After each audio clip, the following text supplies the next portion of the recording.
To manage and build a TCC, navigate to the Equipment tab and select Test, Calibrations and Certifications Inquiry submodule.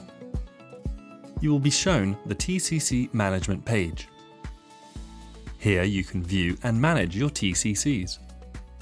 You can also create new ones using the Add button.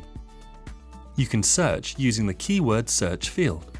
Choose what column data is displayed with the drop-down menu, and also export the displayed information as an Excel or PDF file. The action tray allows you to edit an existing TCC or archive it. Clicking Edit will open up the TCC form details page. If you don't have a current TCC form, create a new one with the Add a TCC button.